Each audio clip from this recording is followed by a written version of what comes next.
Today we're going to learn a short piece of music that sounds like this.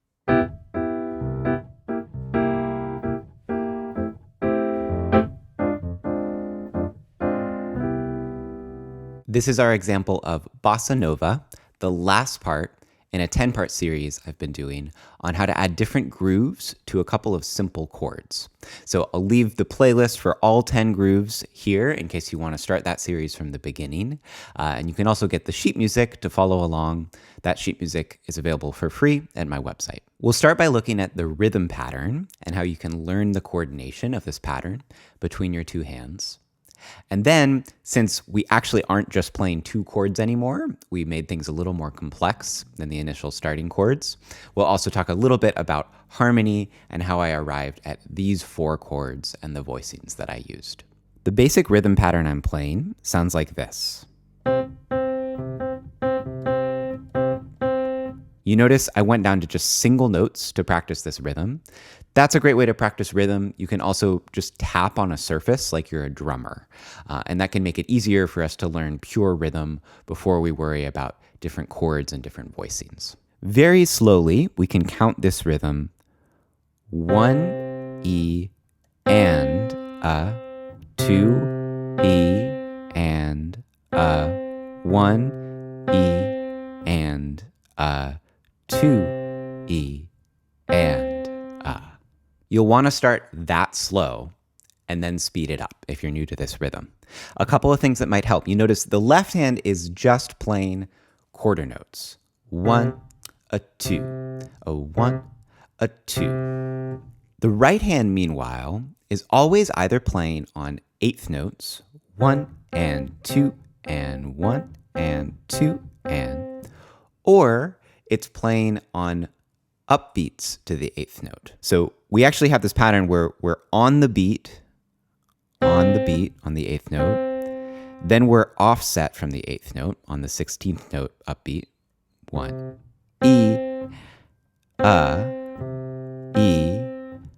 and then we go back to the eighth note, 2, and. So at a faster tempo, you hear it's on, off, off, off, on, off, off, on. This is a great starting rhythm to learn when you're wanting to learn how to play this kind of accompaniment chordal rhythm for this style of music, bossa nova music. But if you listen to bossa nova music, you'll hear that there's actually a lot of improvisation in the rhythms that a guitarist or a pianist might play. Many of the characteristic rhythms in this style, though, have this interplay between playing on the beat, on that eighth note subdivision, and then on 16th note upbeats, kind of moving back and forth between those two parts of the beat. So that's a good thing to listen for and explore. Now let's add in the chords. I'm going to teach these to you more or less by rote before we do a deeper dive on how the harmony works here. So the first chord, C major 7. I'm playing like this, C and then B, E, G in my right hand. Then to get to the C dominant 7, we just lower that B to a B flat. Here's F major 9. So we have an F in the bass and then moving up in thirds in the right hand, A, C, E, G. Followed by F minor 6. Here I leave the C in place. A goes down to A flat, and then these top two notes both move down stepwise. So the F minor 6 is A flat, C, D, and F. And if you can play sustained rhythms with those chords, then you're ready to try them with the rhythm pattern.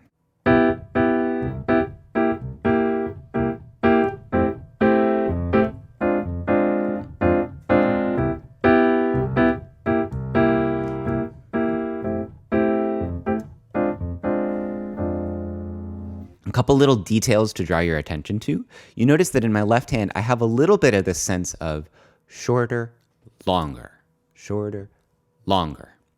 And that's mimicking the sound of the lowest bass drum in samba music.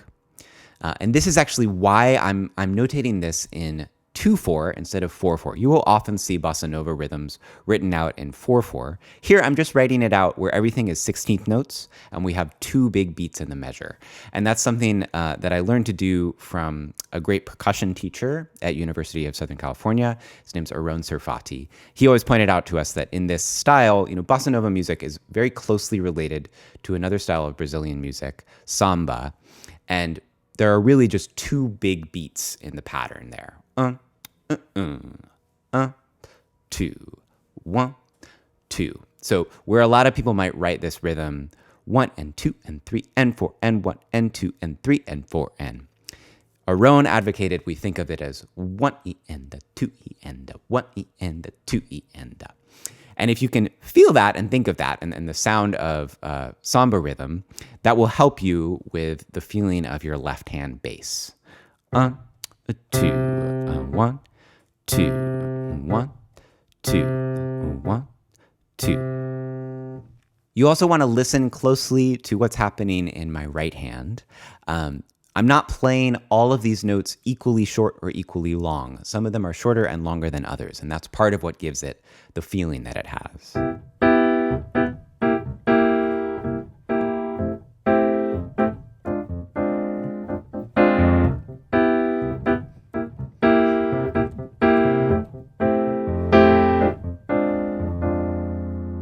There I was improvising a little bit more, filling in some of those other 16th note subdivisions, often doing those just with extra articulations of the chord in my right hand, or by adding a little bit of rhythm in my left hand, either with my thumb on the octave or my thumb on the fifth of the chord.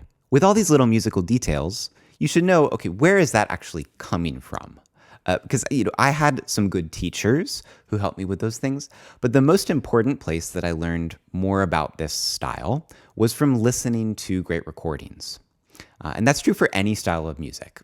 Listening to great recordings or hearing live performances is always the best way to learn more about a new groove or new style of music. So I'll recommend some of my favorite artists in this style of bossa nova music. By the way, I'm going to do my best with pronunciation here.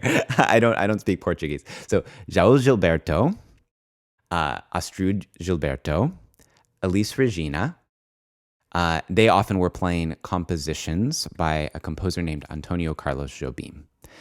So those are kind of classics of this genre, pioneers of bossa nova music. For a more recent artist who's been popularizing songs in this style, you can also listen to Leve, an artist whom I work with, and some of her biggest hits have been heavily influenced by bossa nova music. All right, in this second part of the video, I want to talk a little more about the harmony. You notice that we are no longer actually in the format of our 2 chords to add our 10 different grooves to. We have 4 different chords here. So let's talk chord function. We also discussed this in the previous video where we were looking at stride. So I want to talk more about that. What's happening? How did I go from those first 2 chords, C major and F minor, to arrive at this more complex chord progression that felt to me like it fit better into this style? Okay, so let's go through several iterations of expanding upon this chord progression. The most basic version of it is a 1 chord and then a 4 chord that's minor. And we discussed in previous videos how this chord does not belong in the key of C major, even though I think this excerpt is in the key of C major. So we would call this a borrowed chord. It comes from the parallel minor, C minor. Okay, so our most basic structure is 1 and 4. It's very common in this style, just as it is in jazz, to insert secondary dominants. If we're going from a 1 chord to a 4 chord, we might as well turn the 1 into 5 of 4. And what that looks like in practice is that the 1 chord is now a dominant 7 chord, so that it becomes the 5 chord in the key of F, the 4 chord. All right? So that explains our C dominant 7. And going to F major instead of F minor is a choice I made, again, just because it feels stylistically appropriate, and it's very, very common in jazz and in bossa nova music. And the harmony of bossa nova music is very closely related to the harmony in Great American Songbook music. It's very common to go to the 4 chord as a major chord and then go to the 4 chord as a minor chord. So I made that decision here, similar to as we discussed in the previous video. I did that just because it felt stylistically appropriate, and I love the sound of this chord progression. 1 dominant 7, 4, 4 minor. And you can kind of loop that chord progression as much as you like. And now that we have those basic functions, those numbers for all these chords, we can add some complexity to them and make them a little bit richer and denser, which is appropriate for this style of music. So instead of just C major, we're going to play C major 7. And I'm using a very common arranging approach here. I'm taking the top 3 notes of the major 7 chord and then inverting them so that I have whatever note I want on top. So there's our C major 7. Exactly the same logic applies to this voicing for C dominant 7. Then here I go to this voicing for the F major chord. So this is now an F major 9 chord. Here it is in root position.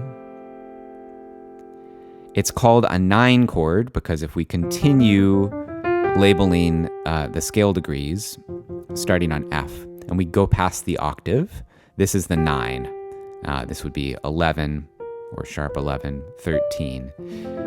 And that creates the framework for what we call extended harmony. Very common in this style to use more extended harmony, which ultimately is coming from impressionist composers. So here again is our root position F major 9 chord. I'm doing more or less the same thing we did before to the simple root position major 7 chord. I'm going to separate out the bass note. And in this case, this is a very simple voicing to understand. We can call this a rootless voicing. And a rootless voicing in the context of jazz piano doesn't just mean a voicing that doesn't have the root in it. It kind of refers to a specific set of stock voicings, really common classic voicings that we use for extended harmony. And there are typically 2 of them that are most common on every 7th chord. So this is one of your options for rootless voicings on F major 9. This is the other. Now I'm throwing that in, this idea of stock rootless voicings. The usefulness of stock rootless voicings is that you can drill them. They're so common. And if you practice them a lot, they become really easy to find quickly, just as you would with inversions or root position chords, so that you can kind of plug them in and use them whenever you're playing a song with this style of harmony. And ultimately, our goal playing harmony is not to be quite so mechanical or rote about the way that we arrive at voicings, but it really, really helps to have some basic stock voicings that you can go to, just so you don't have to think too much about them and you can be more expressive in your performance. And there are drills you can do to get really good with these kind of voicings. That kind of drill is the backbone of my piano fluency membership curriculum. So if you're interested in those kind of drills and really getting comfortable with these kind of voicings, you should go to my website and learn more about becoming a member. Okay, and our final voicing for this F minor 6 is actually just an inversion of the root position F minor 6 chord. So here's F minor, here's F minor 6, and then here it is inverted once. And really, I chose all of these inversions and voicings for the chords so that they would have good voice leading for each other and create kind of a nice melody on top. Might be nice to resolve that down. And there you have it, a look into the basics of a characteristic bossa nova rhythm and the coordination between the hands, along with an exploration of what I did with the harmony to expand upon that basic 2-chord progression. I've had a lot of fun with this 10-part series, and if this is the first video you've seen from the series, you're welcome to check out the entire thing. This is the last one, so at this point you can watch all of them in one go if you're feeling like it. My name is Ted with Piano Fluency, and I'll see you again soon.